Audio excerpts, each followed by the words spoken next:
ऐसा भी होता है कि चोरी किया है, सब किया है, तो मंदिर के द्वारा उस धन के द्वारा दूसरे का उपकार करता, तभी चलो कुछ क्षमा के ये ले लेकर के धनियों का धन और गरीबों की सेवा कर रहा है। ऐसा भी नहीं, केवल कुटुंब का पालन करता है।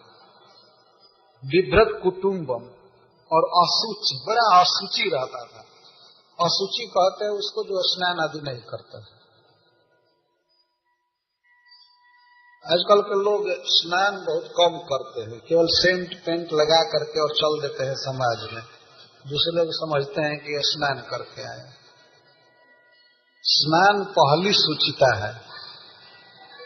हम लोगों के मंदिर में आप लोग देखते हैं बिना स्नान के पुजारी भी मंदिर में नहीं जा सकता है। यद्यपि वो रात दिन पूजा करने वाला है, लेकिन बिना स्नान के नहीं जा सकता। वस्त्र को शुद्ध रखना, स्थान को, देह को, इसको शुचिता कहते हैं। इसलिए हमारे देश में ब्राह्मणों को शुचि कहा जाता है। ये लोग बहुत पवित्र रहते थे। अब तो नहीं कहा जा सकता कि रह रहे हैं, नहीं, लेकिन पहले बहुत शुद्ध रहते थे, इसलिए उनको शुचि कहते। लेकिन यह अशुचि, ये ठीक ब्राह्मण से विरोध, ब्राह्मण से उल्टा, अशुचि। खान पान तो सब बिगड़ गया था, स्नान नहीं करता था, कपड़ा ठीक से नहीं पहनता था, शुद्ध कपड़ा नहीं पहनता, और विचार जो अशुद्ध था तो वो तो था ही। जात्या मास दे ही नहीं, प्राणियों को बड़ा कष्ट दे रहा था। जात्या मास का तो पीड़या मास, बहुत पीड़ा देता, मनुष्यों को ही नहीं, दे ही ना, किसी भी प्राणी को बहुत सताता था।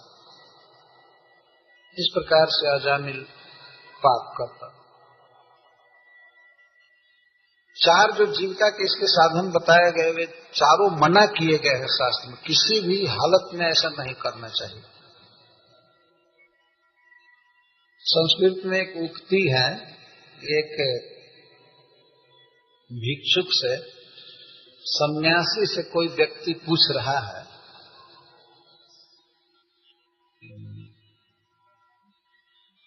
हे भिक्षुक,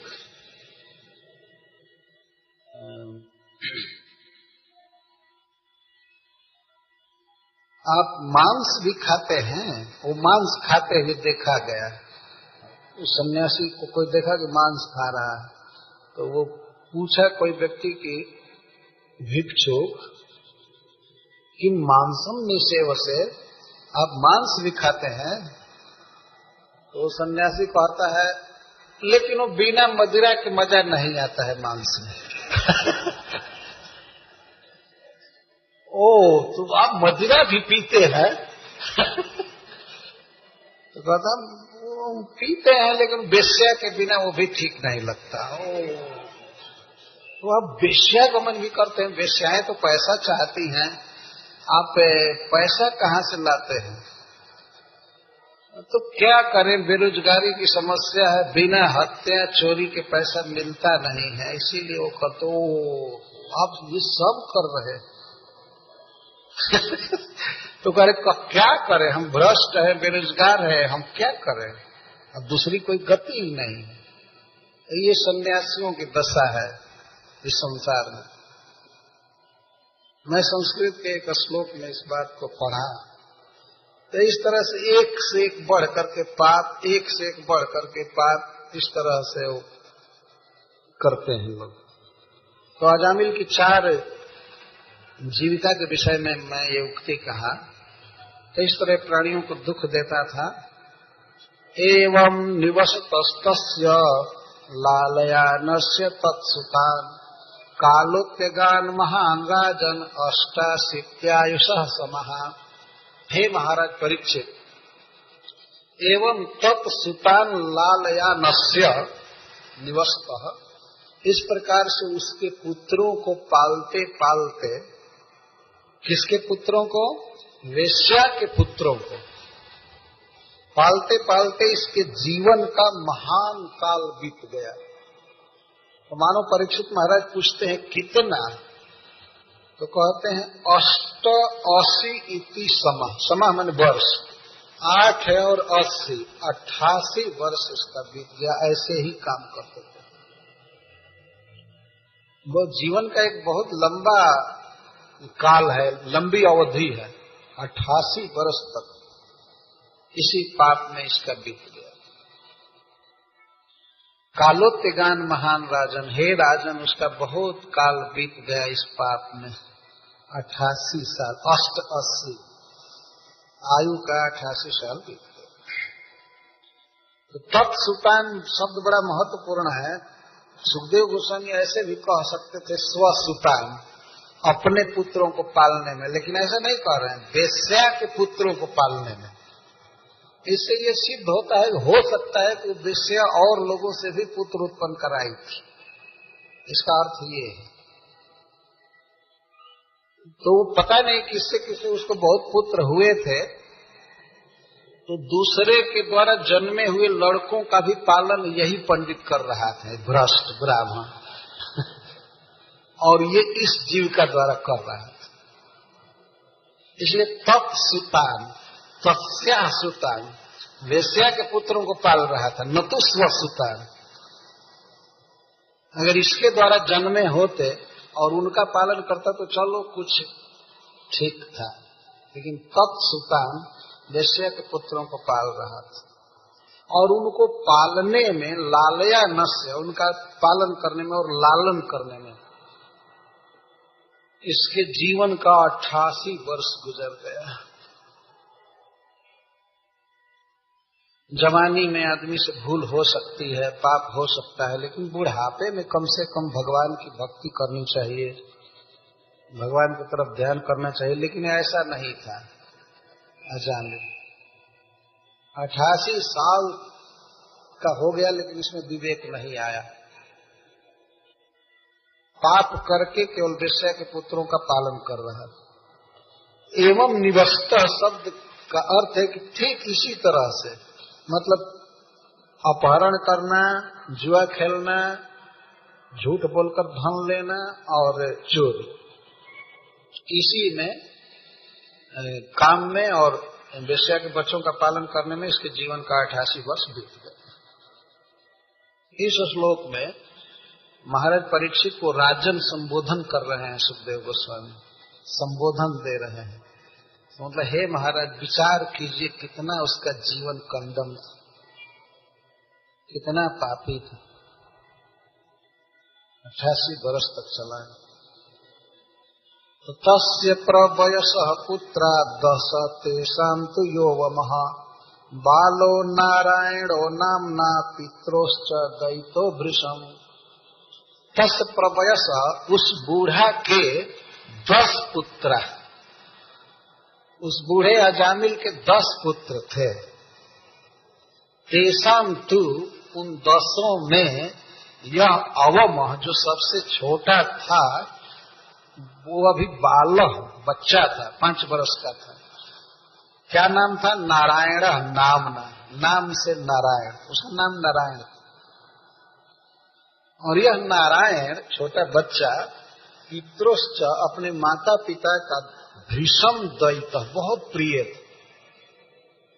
छोटा बच्चा अपने माता पिता का बहुत प्रिय था। आज भी लोक में देखा जाता है कि छोटा बेटा बहुत प्रिय होता है। भोजपुरी में उसको पेट पोंछना बच्चा कहते हैं। तो माँ के पेट को पोंछ करके आया, अब इसके बाद कोई संतान होती नहीं, तो वो बहुत प्रिय होता है। बड़े बड़े बेटा अपना काम धंधा पकड़ लेते हैं, तब तक वो छोटा रहता है, तो उसी में माता पिता की चित्त लगा रहता है। तो अजामिल का एक बहुत बड़ा भाग्य था कि नारायण नामक बच्चे में इसकी प्रीति हो गई थी, आसक्ति हो गई थी। और कभी भी सोता था, खाता था, पीता था, तो हमेशा नारायण नारायण नारायण, कैसे हो हमारा बेटा, हमारा बच्चा, हमारा नारायण नारायण, इस तरह से कहा करता था हमेशा। स्नेह से नारायण नाम बोलता था, यह जान करके नहीं कि ये विष्णु का नाम है, हमारे बेटा का नाम है, इसे बड़ा स्नेह से बोला करता था।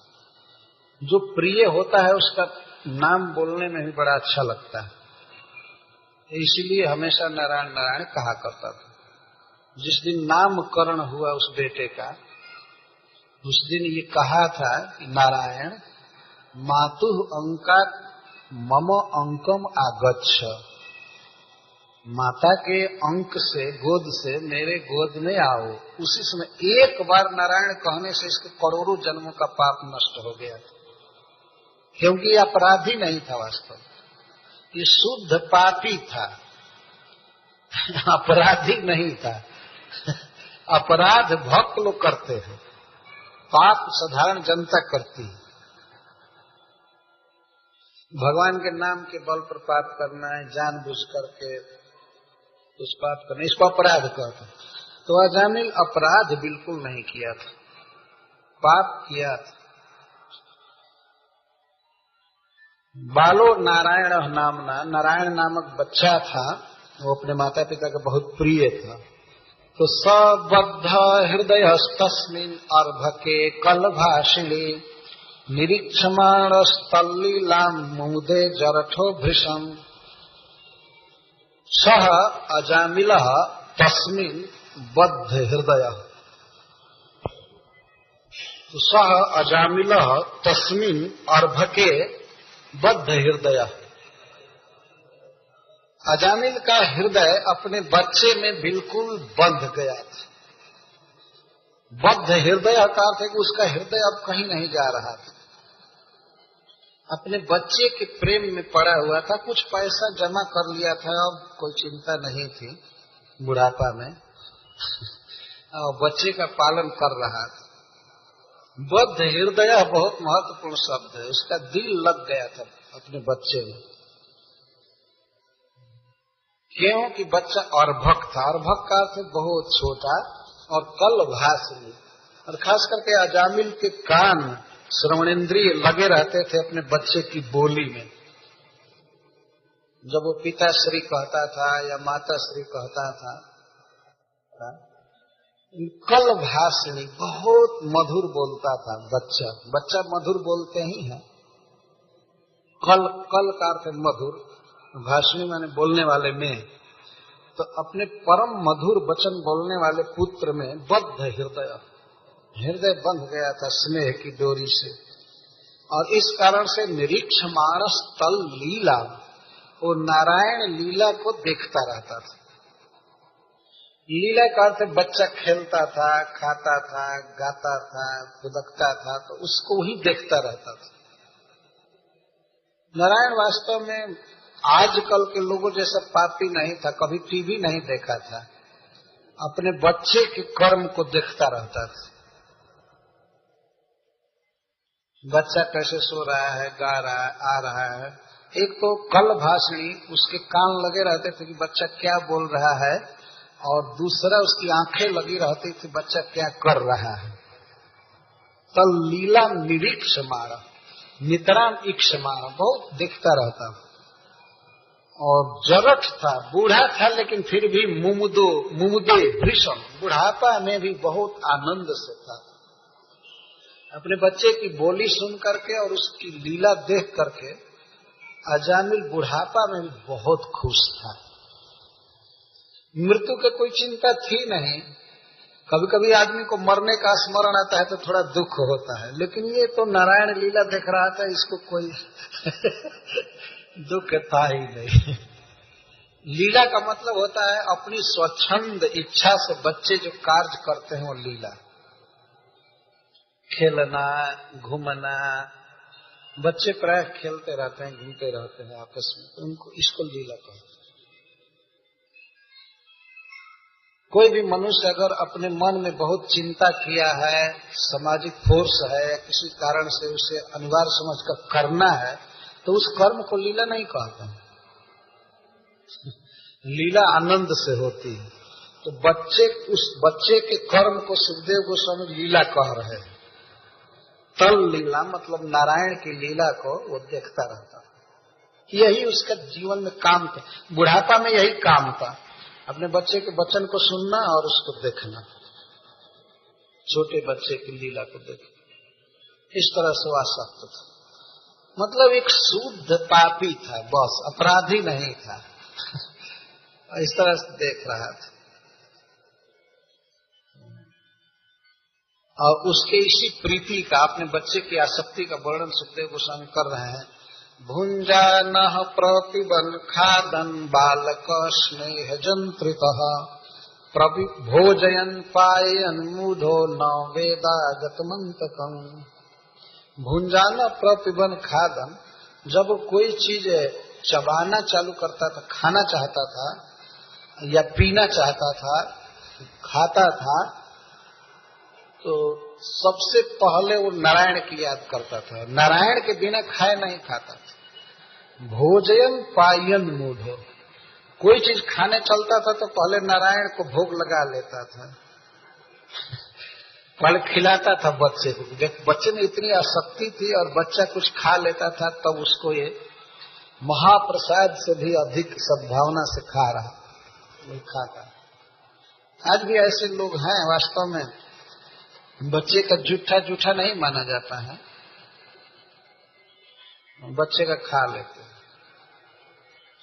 और यह सब देखा गया है, बच्चे अगर किसी पर पेशाब कर देते हैं तो उसको भी बुरा नहीं मानते। हमारे गांव में लोग कहते हैं लड़का के मूत चरणामृत है, चरणामृत। बच्चे का जो मूत्र है वो चरणामृत जैसा। तो कभी कभी हम लोगों ने देखा बच्चे को खिला रहे हैं तब तक गंगा जी की धारा छूने लगे।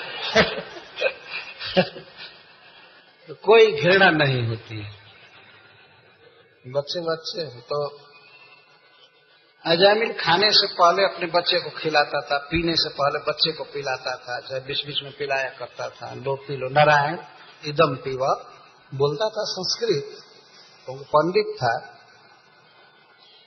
तो नारायण इदम पीवा, नारायण इदम खादा, इस तरह से बोला करता था। कभी कभी बोलता था कि नारायण को बुखार आ गया है क्या, नारायण को अस्पताल ले जाना है, नारायण को स्नान कराया कि नहीं, नारायण सो गया है क्या, नारायण को जगाओ। इस तरह से बारंबार भगवान के नाम की स्मृति आ रही, उच्चारण हो रहा था बार अनजान में ही, और उसका सारा पाप ध्वस्त हो गया था। भुंजाना भोजयन पायन मूढ़ो, आप समझ सकते हैं कि कितना प्रेम के साथ वो नारायण बोलता होगा। ये सोचने के बाद, जिस बच्चे में इतनी प्रीति है तो नारायण बोलने में उसकी बहुत प्रीति है, वो अपने बच्चे का नाम समझकर बोल रहा था। लेकिन सुखदेव गोस्वामी कहते हैं कि वह मूढ़ है, आगतम अंतकम न वेद, अपने पहुंची हुई मृत्यु को नहीं नहीं समझा।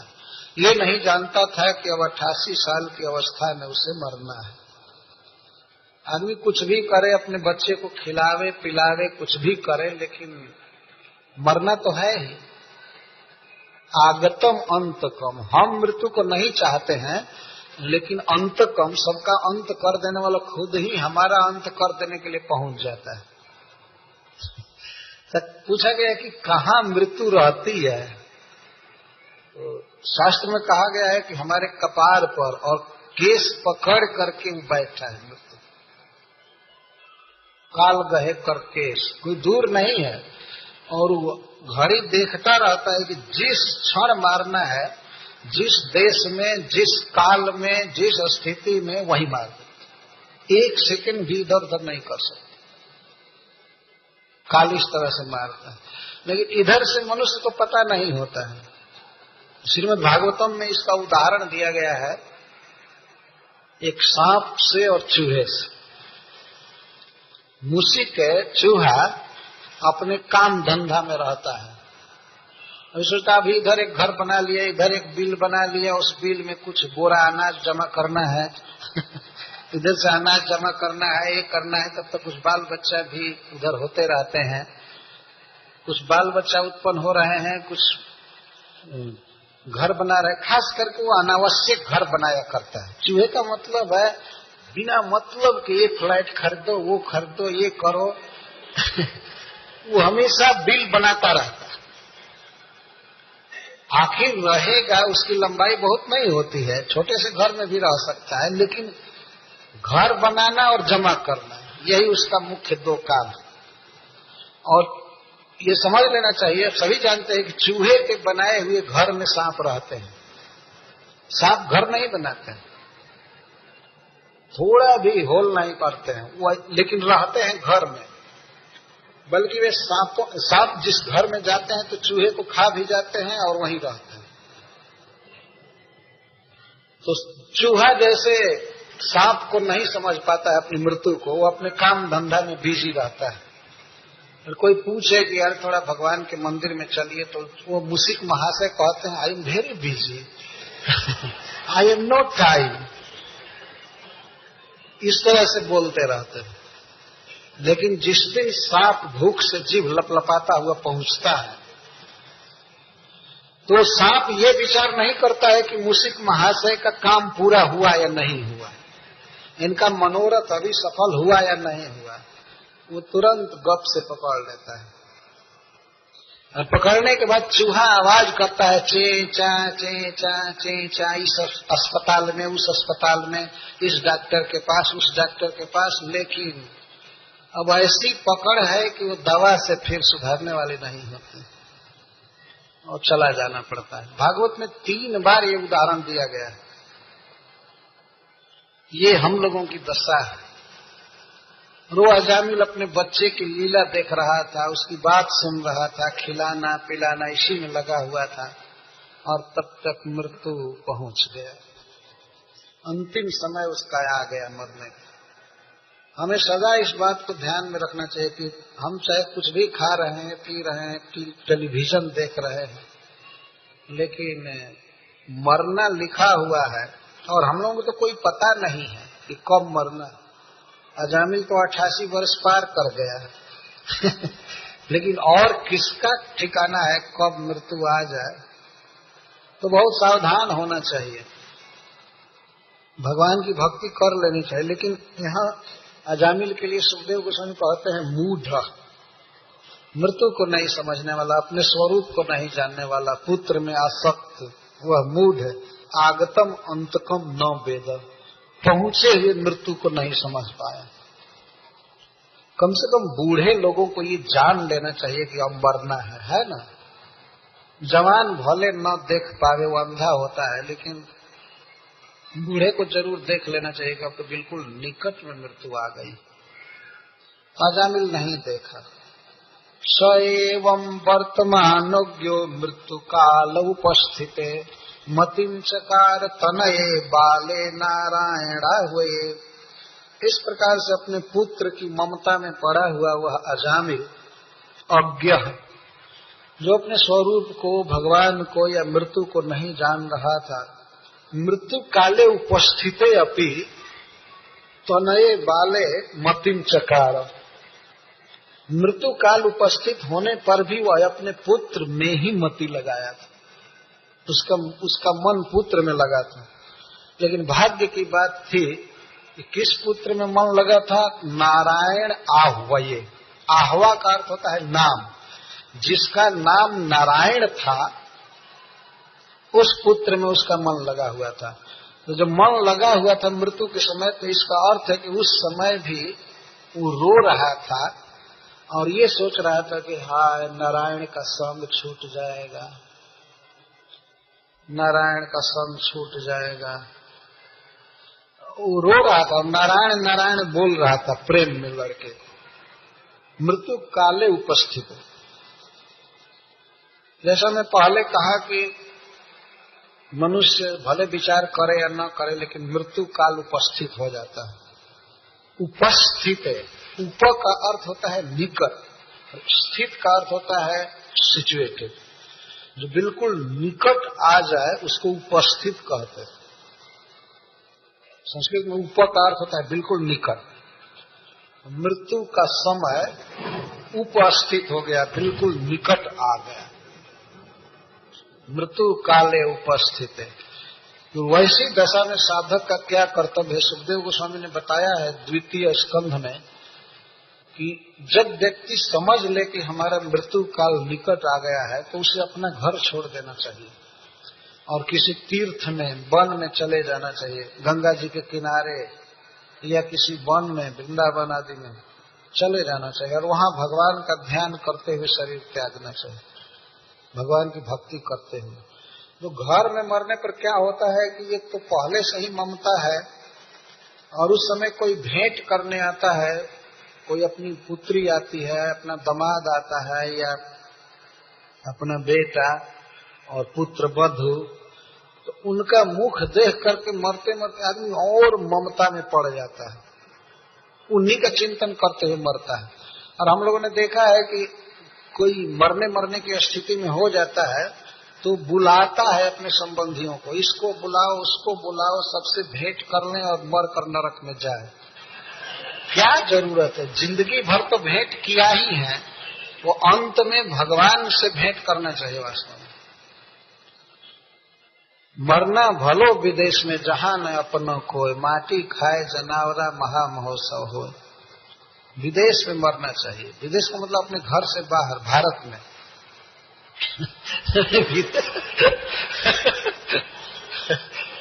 परदेश में मरना चाहिए।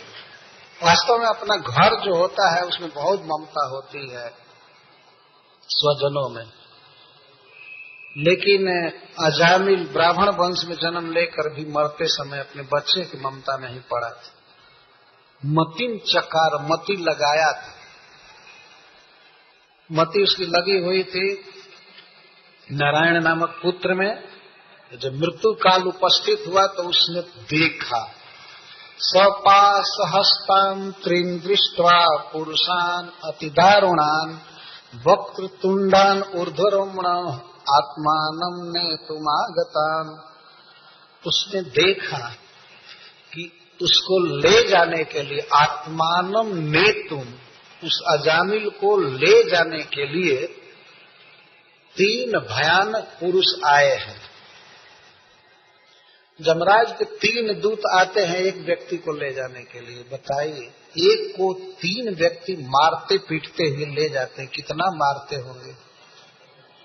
और भृष दारुणान, अति दारुणान, बहुत अधिक कठोर भयंकर रूप वाले जमराज के 3 दूत आए अजामिल के पास, और तीनों के हाथ में रस्सी थी, पास। किसी पापी को अरेस्ट करके बांध करके नरक में ले जाया जाता है। ऐसा नहीं कि फ्री जाइए और जो मन करे वो खाते पीते हुए चाय पानी करते हुए जाइए, नहीं। खाना पीना तो यहीं से बंद कर देते हैं, पूरे रास्ते में और नरक में भी कोई भोजन की व्यवस्था नहीं है। और भूख लगती है तो कीड़ा मकोड़ा मल मूत्र दे देते हैं खाने के लिए कि खाओ, ऐसा लिखा गया है इसके पहले। तो नरक का जो रास्ता है वो 99,000 योजन है, 1 योजन 4 कोस का होता है, 8 माइल का। तो नरक का इतना लंबा पथ है और पूरे पथ पर बालू बिछाया गया है, डामर नहीं है, बालू बिछाया गया है खूब घना, और बालू के नीचे आग लगी रहती है पूरे रोड पर, और ऊपर से सूरज की किरण। ऐसे दुर्गम पथ पर पापी को चलाया जाता है जिसमें पैर में फफोले पड़ जाते हैं, और बीच रास्ते में एक भी वृक्ष नहीं है। भागवत के 3य स्कंध में लिखा गया है, भगवान कपिल देव ने वर्णन किया, एक भी वृक्ष नहीं है कि कोई कहे कि थोड़ा सा आराम कर लेने दो, नहीं, चलना ही पड़ता है, चलना ही पड़ता है। खाने की कोई व्यवस्था नहीं। और 3-3 दूत एक-एक पापी पर डंडा मारते हुए ले जाते, बहुत सताते हुए ले जाते। जमपुर पंथ सोच जिमि पापी, रामायण में लिखा गया है। जमपुर के रास्ते में जैसे पापी शोक करता है, वैसे सुमंत जी शोक कर रहे थे राम के विरह में। तो अजामिल ने देखा 3 भयानक पुरुष आए हुए हैं, और ये भी समझ गया आत्मानम नेतु, हमको ले जाने के लिए आए, बांध करके ले जाने के लिए। ऐसे जो कोई व्यक्ति मरता है तो उसके इस स्थूल शरीर में कोई रस्सी नहीं लगाई जाती है, लेकिन जो सूक्ष्म शरीर होता है उस पापी का, उसमें रस्सी बांधते हैं जमराज के दूत, और वह व्यक्ति देखता है कि वे लोग आए हैं। आज भी कोई भी आदमी ऐसा नहीं है जो जमराज के दूतों को न देखता हो मरने से पहले। वो देखता है। इसी कारण से असमय में देखा जाता है कि वो खाट पर शौच कर दिया, पेशाब कर दिया। आश्चर्य होता है लोगों को, ये क्यों कर दिया? वो भय बस मुक्त देता है, भय बस वो शौच कर देता है, ऐसा बताया जाता है। और कभी कभी लोग बताते हैं कि हमको ले जाने के लिए ऐसे आए थे आदमी, ये आए थे, वैसे आए थे। कभी कभी जी जाता है थोड़े काल के लिए, जमराज के दूत किसी कारण से चले जाते हैं, लेकिन बहुत कम ऐसा होता है कि वो लौट जाते होंगे, नहीं तो प्राय ले ही जाते। तो उसने देखा वो दूत कैसे थे, भयानक पुरुष कैसे थे, वक्र तुंडन, उनका मुंह बहुत टेढ़ा था, और ऊर्ध्वरुम्र, उनके शरीर, उनका जो केश था, बाल था, वो लोहा के पतले तार जैसा खड़ा था, ऊर्ध्व, मोटा मोटा केश था और ऊंचा खड़ा था, ऐसे भयानक लग रहे थे। तो उस समय उनको देख करके यह अपने पुत्र को पुकार रहा है, और सोचा था हमको। तो उसने देखा वो दूत कैसे थे, भयानक पुरुष कैसे थे, वक्र तुंडन, उनका मुंह बहुत टेढ़ा था, और ऊर्ध्वरुम्र, उनके शरीर, उनका जो केश था, बाल था, वो लोहा के पतले तार जैसा खड़ा था, ऊर्ध्व, मोटा मोटा केश था और ऊंचा खड़ा था, ऐसे भयानक लग रहे थे। तो उस समय उनको देख करके यह अपने पुत्र को पुकार रहा है, और सोचा कि हमको ले जाएंगे, हाय हाय अजामिल का संग छूट जाएगा, ये हो जाएगा, वो हो जाएगा। तो दूरे क्रीड़न का सप्तम, कुछ दूर पर नारायण था, और क्रीड़नक आसक्तम, खिलौना में आसक्त था। वो गेंद खेल रहा था, चाहे कुछ कर रहा था, उसको क्या चिंता थी कि बाप मर रहा है कि क्या हो रहा है। वो बच्चा था, उसको जानकारी नहीं थी। यद्यपि कई दिन से अजामिल का अन्न पानी छूट गया था, वो पड़ा रहता था, लेकिन बच्चा नहीं जानता था कि मरना क्या चीज है। जब बाप को ही ज्ञान नहीं था तो वो क्या ज्ञान करता है मरना किसे कहते हैं। तो वो अपना खेलने में आसक्त था, तो खेलने में आसक्त था। उस पुत्र को पुकारा नारायण, उस पुत्र को पुकारा अजामिल। कैसे पुकारा? प्लावितेन स्वरेण उच्च आजुहावा कुलेन्द्रिय, प्रेम के कारण उसकी इंद्रियां विह्वल थी, आंखों में आंसू आ गया पुत्र के विरह के कारण, गला भर आया। प्लावितेन उच्च स्वरेण, प्लुत स्वर में बोला। प्लुत स्वर संस्कृत में कहते हैं जो मतलब हाईएस्ट टोन होता है पुकारने का। नारायण आय, इस तरह से पुकारा, बहुत जोर से पुकारा, बोला नहीं जा रहा था, रो करके अपने बेटा को पुकारा, नारायण आय, हे नारायण आओ। देखिए इतना बड़ा पापी भगवान का नाम ले रहा है अनजान में, इसको सुनते ही भगवान के पार्षद सहसा वहां उपस्थित हो गए, 4 पार्षद। निशम्य म्रियमाणस्य मुखतो हरि कीर्तनम, भर्तुर्नाम महाराज पार्षदः सहसा पतन। भगवान के पार्षद इस संसार में घुमा करते हैं, ऐसा जमराज जी ने बताया है। ये सब जगह घुमा करते हैं और भगवान के भक्तों की वे रक्षा करते हैं। बड़े बलवान होते हैं, भगवान जैसा उनका रूप होता है, वस्त्र होता है, शील स्वभाव, तो भगवान विष्णु के भक्तों की वे रक्षा करते हैं। जिन्हीं पार्षदों ने सुना म्रियमाणस्य मुखतः, मरने वाले व्यक्ति के मुख से हरि कीर्तनम, हरे कृष्णा कृष्णा कृष्णा हरे हरे, हरे राम राम राम हरे हरे।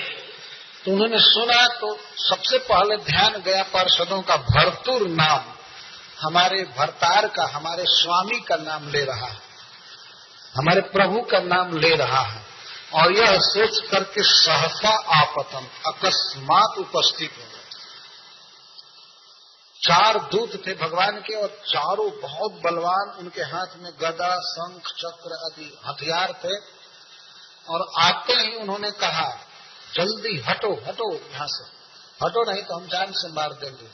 इस धर्मात्मा को तुम लोग बांध रहे हो, इस पुण्यात्मा को बांध रहे हो। तो मारने के लिए चल दिए जमराज के दूतों को। जमराज के दूत डर करके वो बंधी हुई रस्सी भी छोड़ करके हट गए। जो जमपास बांध चुके थे अजामिल के सूक्ष्म शरीर में नरक ले जाने के लिए, उस रस्सी को ही छोड़ दिए। डर करके दूर खड़े हो गए। लेकिन वे बहुत सा प्रश्न करने लगे। पहला तो आश्चर्य उनको ये हुआ कि ऐसा सुंदर, इतना तेजस्वी देवता आज तक हम लोग सुने भी नहीं थे, देखने की बात तो दूर है। तो सब रहते थे नरक में, तो वहां क्या देखेंगे। ऐसे जमराज जी बहुत सुंदर हैं, लेकिन उनके जो वहां गण हैं, उनके जो आदमी हैं बहुत भयानक। लेकिन भगवान के जो पार्षद हैं, इनके सौंदर्य का तो कहना ही नहीं है, कितना सुंदर है।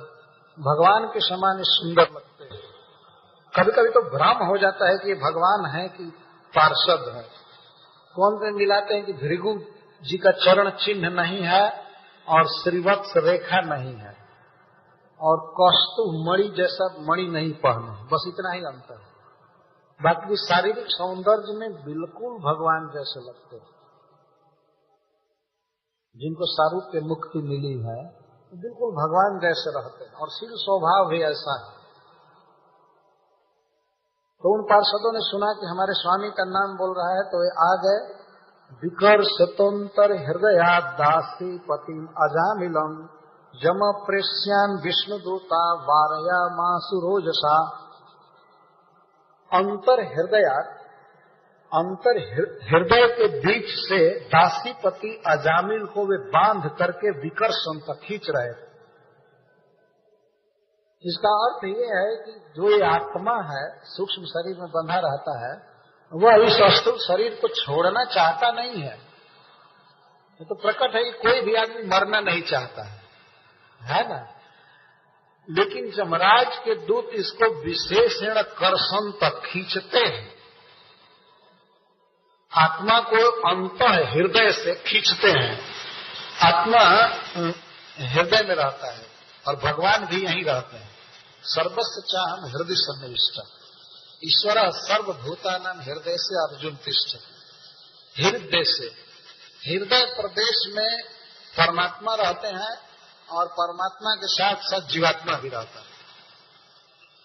तो जीवात्मा को हृदय के भवन से खींच कर बाहर किया जाता है। वो निकलना नहीं चाहता है। तो कितना भी शरीर रोगी हो, वृद्ध हो, दुखमय हो, लेकिन कोई भी आत्मा इस शरीर को छोड़ना नहीं चाहता है ना। बुढ़ापा में भी काया कल्प करवाता है, ये करके ज्यादा से ज्यादा दिन इसमें रह जाए। बूढ़ा ही शरीर है लेकिन फिर भी इसमें वो रहना चाहता है। लेकिन जमराज के दूत जबरदस्ती आत्मा को बाहर निकालते हैं। इसलिए शब्द दिया गया है विकर्षंत, विशेषण कर्षंत। विशेष रूप से खींच रहे थे, जबरदस्ती खींच रहे थे। ध्यान रखिए कि एक दिन इस शरीर से आत्मा को खींचकर बाहर किया जाएगा और वो आत्मा सूक्ष्म शरीर में अभी रहेगा और उसको तत्काल यातना शरीर दिया जाता है। नरक भोगने के लिए सूक्ष्म शरीर के अलावा भी एक शरीर दिया जाता है। उस शरीर को काटा जाता है, जलाया जाता है, मारा जाता है, लेकिन शरीर खत्म नहीं होता है। टुकड़ा टुकड़ा होकर के भी जी जाता है, केवल दर्द अनुभव कराने के लिए, पीड़ा का अनुभव कराने के लिए। तो उसको यातना शरीर या नरक शरीर कहते हैं। तो उस शरीर को ये लोग खींच रहे थे अजामिल के हृदय से। और क्यों खींच रहे थे? यमो प्रेष्यान, जमराज के द्वारा वे प्रेषित थे। भगवान जमराज जी ने कहा था कि उस पापी को पकड़ करके लाओ। वास्तविक बात थी कि भगवान जमराज जी के द्वारा भी भूल हो गई थी। उन्होंने रिकॉर्ड देखा तो सारा पाप का रिकॉर्ड था, लेकिन नारायण नाम का उच्चारण किया था उसको टेप नहीं किया गया, उसको नहीं लिखा था भूल से चित्रगुप्त जी ने। वो तो जमलोक में जो ऑफिस है वो ऑफिस इस पृथ्वी से बड़ा है नरक का, और एक से एक अच्छे अच्छे कंप्यूटर लेकर के वहां बैठे हैं जमराज के दूत लिखने के लिए, मुंशी लोग, पापियों का ब्यौरा। लेकिन बड़े व्यक्ति से भी भूल हो जाती है। जमराज जी तो जानते हैं, भागवत धर्म के मर्मज्ञ हैं, नाम उच्चारण की महिमा वो जानते हैं, लेकिन उनसे भी ध्यान में नहीं आया और केवल पापों को लिखा गया था, नाम उच्चारण को उन लोगों ने कभी लिखा नहीं। तो वे भेजे थे, इसलिए यहाँ कहा गया यम प्रेष्याम, यम के द्वारा वे प्रेष्य थे, यमराज ने भेजा था। लेकिन इधर ये विष्णु दूत हैं, अगर वे यम के आदमी हैं तो इधर भगवान के आदमी हैं, तो भगवान के पार्षदों ने वारयामास, वारण कर दिया, निवारण कर दिया। कैसे? ओजसा, बलपूर्वक डांट करके, हट जाओ नहीं तो हम जान से मार देंगे, जल्दी हटो। तो ये सब पका करके हट गए जमराज के दूत, लेकिन ये बड़े क्रोध में हो गए। आज तक जीवन में कभी भी तो जो इस ब्रह्मांड के सर्वोच्च न्यायाधीश हैं, सुप्रीम जज, उन्होंने भेजा था अपने दूतों को, जाकर उस पापी को लाओ नरक में, हम उसको शुद्ध करेंगे। लेकिन इधर वैकुंठ से भगवान के पार्षद आ गए, तो इन लोगों ने ओजसा बलपूर्वक जांच करके उनको हटाया। लेकिन जमराज के दूत निषेधित होने पर तुरंत तर्क चालू किए। ऊचुर निषेधितास्तांस्ते वैवस्वत पुरः शरा। ये वैवस्वत के दास थे, मतलब भगवान जमराज जी के दास थे। बोलो हट तो गए, अजामिल के सूक्ष्म शरीर को छोड़ करके हट गए, लेकिन किनारे हो करके और पूछे के यूयम प्रतिषेधारो धर्मराजस्य शासनम। यूयम के, आप लोग कौन हैं? आपको पता है कि आप कितनी गलती कर रहे हैं? आप धर्मराज के शासन का उल्लंघन कर रहे हैं। हम लोग कोई अहरे गहरे आदमी नहीं हैं, हम लोग भी बहुत बड़े व्यक्ति के आदमी हैं, भेजे हुए हैं। ध्यान रखिए कि अगर हम जाकर के जमराज के पास कहेंगे तो चारों को मंगवा करके और फांसी पर चढ़ा देंगे। चले हो एक गुंडे का पक्ष लेने के लिए, पापी का पक्ष लेने चले हो, इस तरह से पूछ रहे हैं। के यूयम प्रतिषेधार धर्मराजस्य शासनम, धर्मराजस्य शासनम प्रतिषेधार यूयम के, धर्मराज की आज्ञा का निषेध करने वाले आप लोग कौन हैं? सबसे पहले परिचय पूछ रहे हैं, आप लोग कौन हैं? वास्तव में बेचारे जमराज के दूत नहीं जानते थे कि कहां से आए हैं। एक तो उनके गांव नाम का ठिकाना नहीं तो नहीं जानते थे, और दूसरा धर्मराज की आज्ञा की अवहेलना क्यों कर रहे हैं? ये दो बहुत बड़ी जिज्ञासा। तो आप लोग कौन हैं? कस्यवा कुत आयाता कस्मादस्य निषेधतः। कस्यवा, आप लोग किसके आदमी हैं, किसके जन हैं? क्या आपके पीछे किसी का आर्डर है क्या? आप लोग किसकी आज्ञा से आए हो? हम लोग तो जमराज जी की आज्ञा से आए हैं। आप लोग किसकी आज्ञा से आए हो और कहां से आए हो? कुतवा आयाता, कहां घर है आपका? हम कहां बताएं? इस प्राकृतिक जगत में ब्रह्मा के लोक तक कहीं इनका घर नहीं, तो वैकुंठ के हैं। ऐसी सुंदरता और ऐसा तेज जमराज के दूत कभी सुने नहीं थे, देखे नहीं थे। तो आश्चर्य से पूछ रहे हैं, कस्यवा, आप लोग किसके दास हैं, किसके जन हैं? और कुतवा आयाता, कहां से आए हैं? कस्माद अस्य निषेधता, और किस कारण से इसको मना कर रहे हैं नरक में जाने से, किस कारण से इसको मना कर रहे हैं। इस पापी को देखने पर ऐसा क्रोध आ रहा है, इसको हम लोग तुरंत नरक में ले जाना चाहते हैं, इसको मार पीट कर दुख दे करके इसको शुद्ध करेंगे। हम लोग इसके बैरी नहीं हैं, हम लोग इसके हितैषी हैं। वो बताए हैं बाद में कि ये दुष्ट इतना पाप किया है, ब्राह्मण में जन्म लिया है, ऐसा किया ऐसा किया, लेकिन आप लोग इस पापी का पक्ष क्यों कर रहे हैं? इसका पक्ष करने में जानते हैं क्या दोष है आपके जीवन में? बहुत बड़े व्यक्ति का विरोध हो रहा है। आपको पता नहीं है कि जमराज जी की आज्ञा से हम आए हैं, और आप यदि इसको रोक रहे हैं तो यह खबर जमराज जी के कान में जाएगी। आप क्यों रोक रहे हो? फिर स्वयं वैकल्पिक जिज्ञासा प्रकट करते, किम देवा, क्या आप कोई देवता हैं? लेकिन फिर कहते हैं नहीं। क्या कोई उपदेवा है? किम देवा उपदेवा, या आप कोई गंधर्व हैं या कोई देवता हैं? युजम वा किम सिद्ध सप्तम, कि आप सिद्धों में सर्वश्रेष्ठ हैं। एक आशय पर पहुंच रहे हैं। जमराज के दूत जानते हैं कि जो लोग भजन कर लेते हैं वे लोग सिद्ध हो जाते हैं, भगवान के धाम में जाते हैं।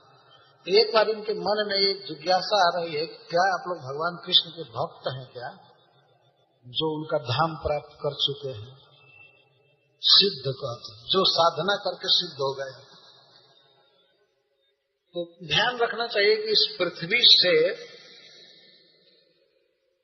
भिन्न, मतलब पृथ्वी के अलावा भी बहुत बड़े बड़े लोक हैं इस प्राकृतिक जगत में भी, ब्रह्मांड के भीतर, और एक से एक स्टैंडर्ड के लोग वहां रहते हैं।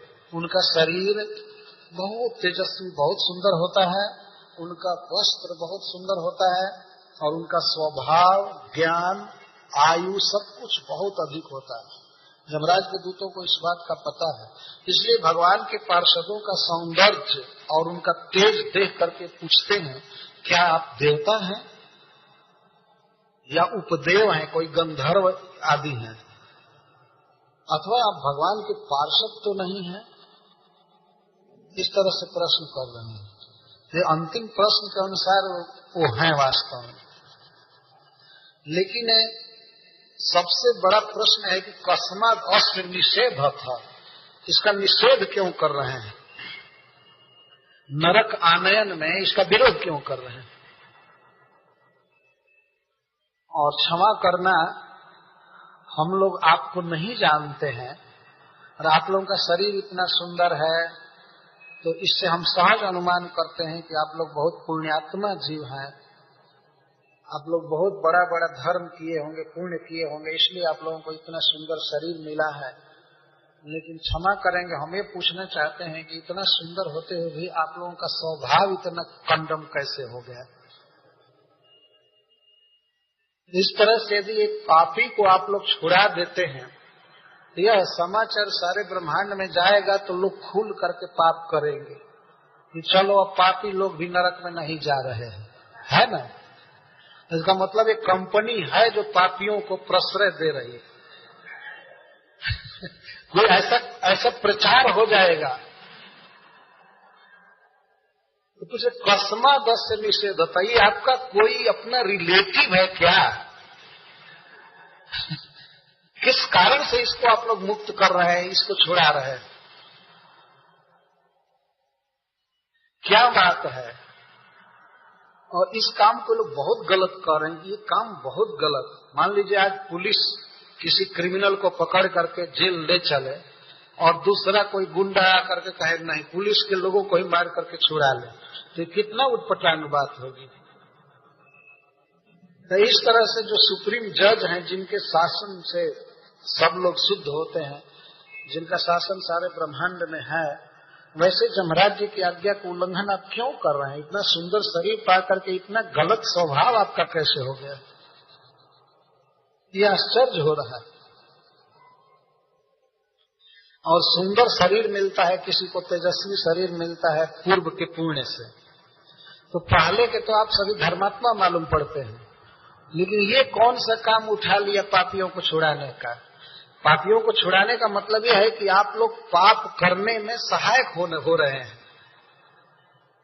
ये समाचार फैलेगा तो पापी लोग निर्भय हो जाएंगे कि हमको छुड़ाने वाले हैं, इसलिए खुल करके पाप करो, अब नरक में नहीं जाना पड़ेगा। तो बताइए कितना गलत काम आप लोग कर रहे हो। कस्मादस् निषेध था, आप लोग क्यों इसको नरक जाने में मना कर रहे हैं। फिर भगवान के पार्षदों के शरीर का वर्णन करते हैं। सर्वे पद्म पला साक्षा पीत कौशेय वाससः किरीटिनः कुंडलिनः लसत पुष्कर मालिनः। आप लोग कितना सुंदर है, कितना महान है। दो बात इनके मन में उठ रही कि वास्तव में बहुत महान है, लेकिन इनका स्वभाव इतना गलत कैसे हो गया, पापी का पक्ष करने का, यह आश्चर्य हो रहा है। तो सुंदरता का वर्णन कर रहे हैं। सर्वे पद्म पला साक्षा, पद्म का अर्थ है कमल और पलाश का अर्थ है कर्णिका दल और अक्ष का अर्थ है आंख। आप सबकी आंखें कमल दल के समान सुंदर। यमराज के दूत भगवान के दूतों के आंखों को ध्यान से देख रहे हैं, कितना सुंदर है, कितनी सुंदर आंख है। वास्तव में मनुष्य की सुंदरता में सबसे पहले आंखों की ही सुंदरता को देखा जाता है। तो आप लोगों की आंखें कमल दल के समान खिली हुई है, बड़ी बड़ी आंखें हैं। पीत कौशेय वाससः, इसके बाद उनका ध्यान वस्त्र पर जाता है। आप पीतांबर रेशमी वस्त्र पहने, पीत रेशमी वस्त्र पहने। वैकुंठ में भी वस्त्र पहनते हैं भक्तजन, लेकिन वो इस संसार में जैसे रेशम के कीड़ा को मार करके वस्त्र बनाया जाता है, वैसे वहां नहीं बनता है। केवल लोक भाषा में मतलब उसको बताने के लिए कौशेय कहा जा रहा है। कोष से जो वस्त्र बनता है उसको कौशेय कहते हैं। रेशम कोष बनाता, रेशम का कीड़ा कोष बनाता है, और जो लोग वस्त्र रेशम से बनाते हैं वो कीड़ा को मार देते हैं। लेकिन वैकुंठ में ऐसा वस्त्र नहीं चलता, हिंसक वस्त्र नहीं चलता। वो स्पिरिचुअल वस्त्र पहने हैं भगवान के भक्त, उनका सब स्पिरिचुअल शरीर है। तो आप सभी सुंदर पीतांबर पहने हैं, धोती पहने हुए हैं भगवान के भक्त, और ऊपर दुपट्टा डाले हुए हैं। वैकुंठ में एक भी आदमी फुल पैंट नहीं पहनता है। ये सब इस प्राकृत जगत में लोग पहनते हैं, वो भी प्राकृत जगत में देवता भी नहीं पहनते हैं। केवल इस पृथ्वी पर कुछ लोग पहनना चालू किए, बाकी सब जगह लोग धोती पहनते हैं। पीत कौशेय वाससः किरीटिनः, और किरीट धारण किए, बहुत सुंदर आप लोग मुकुट पहने हैं। कुंडलिनः, आपके कानों में सोने के कुंडल झूल रहे हैं। लसत पुष्कर मालिनः, और आप सभी कमल की माला पहने हैं। भगवान के पार्षद हमेशा माला पहने रहते हैं। पुष्कर मालिनः, पुष्कर का अर्थ है कमल, कमल की माला आप सभी पहने हुए हैं। इस तरह भगवान के पार्षदों का खास अपना स्वरूप होता है, उनका ड्रेस होता है, इस तरह से पहनते हैं। और सबके केश काले काले हैं। सर्वे च नूत्न वयसः, आप सभी बिल्कुल युवक हैं, नव युवक हैं, मतलब किशोर अवस्था के हैं। आप सभी देखने में ऐसे लगते हैं कि 16 वर्ष के हैं। 16 वर्ष की अवस्था नवयौवन अवस्था मानी जाती है पुरुष की, और स्त्रियों के लिए 14 वर्ष की अवस्था नवयौवन माना जाता है, और उसके बाद तक। तो वैकुंठ में जितने भी भगवान के पार्षद रहते हैं वे सब किशोर अवस्था के आते हैं, कभी बूढ़ा नहीं होते, कभी कोई रोग नहीं, कुछ नहीं। इसलिए वैकुंठ में एक पार्षद भी चश्मा धारण नहीं करता है। किसी का बाल कभी सफेद है ही नहीं, सब काले काले घुंघराले केश वाले हैं। माला पहनते हैं, मुकुट पहनते हैं, लेकिन और यहाँ के मनुष्य जो पहनते हैं काम चलाने के लिए, क्योंकि आंख की ज्योति कम हो जाती है, कान की सुनाई पड़ना बंद हो जाता है। एक मशीन कहते हैं ना, क्या कहते हैं, वो सुनने वाला कोई यंत्र धारण नहीं करते हैं, देखने के लिए आंख के ऊपर कोई यंत्र नहीं धारण करते हैं, कुछ नहीं। स्पिरिचुअल शरीर है और बिल्कुल किशोर अवस्था है। यमराज के दूत आज जीवन में प्रथम बार भगवान के भक्तों का वर्णन कर रहे हैं। सर्वे च नूतन वयस, सभी बिल्कुल नई जवानी से युक्त हैं, और सर्वे चारु चतुर्भुजा, सबकी चार चार सुंदर सुंदर बाहें। चारु, चारु का अर्थ है सुंदर, बिल्कुल गोल गोल भुजाएं हैं, आजानुलंबित, घुटने तक लंबी लंबी भुजाएं हैं, बहुत सुंदर भुजाएं।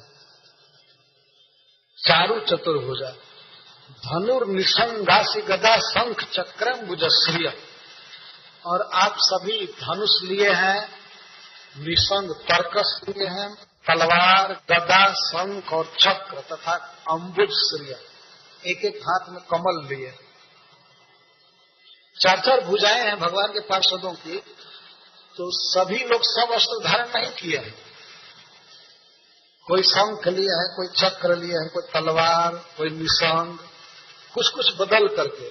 चारों भुजाओं में है, लेकिन एक एक भुजा में कमल भी है। भगवान का ये स्वभाव है, वो हाथ में कमल लिए रहते हैं। और भगवान की पत्नी का भी यही स्वभाव है, उनको पद्महस्ता कहते हैं। लक्ष्मी जी का एक नाम है पद्महस्ता, उनके हाथ में कमल रहता है। उनकी जन्म भूमि भी कमल है, लक्ष्मी जी कमल वन में रहते हैं। और भगवान का बेटा भी कमल से उत्पन्न हुआ है, ब्रह्मा जी, वो भी पद्मज है। कमल से भगवान को बहुत प्यार है। इनके अंगों की उपमा भी कमल से दी जाती है। कमल नयन, चरण कमल, हस्त कमल, बदना रविंद, नयना रविंद, इस तरह से भगवान के अंगों का वर्णन कमल से किया जाता है।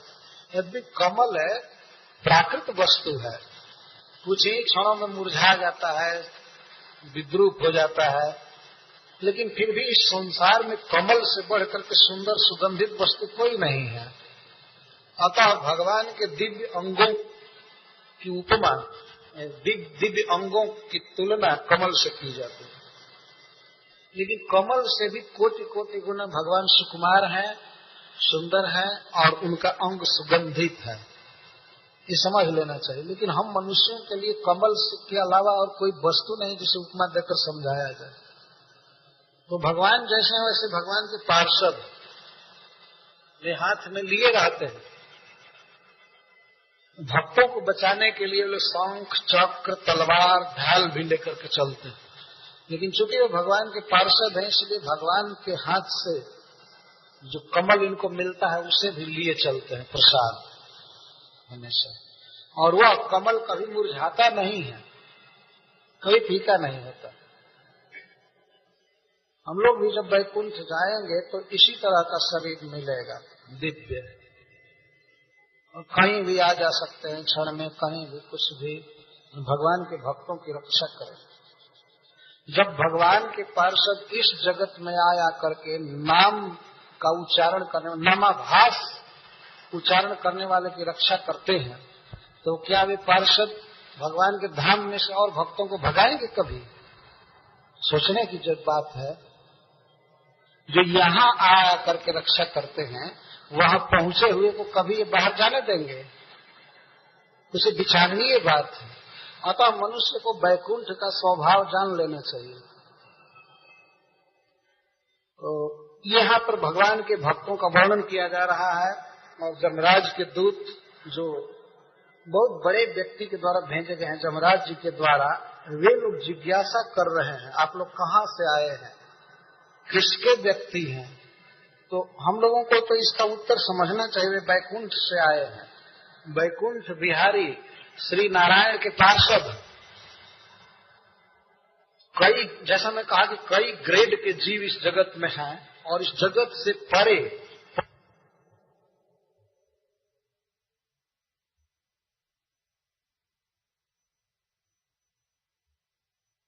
ऐसा आप लोग अपने तेज से दिशाओं को जगमग कर रहे हैं।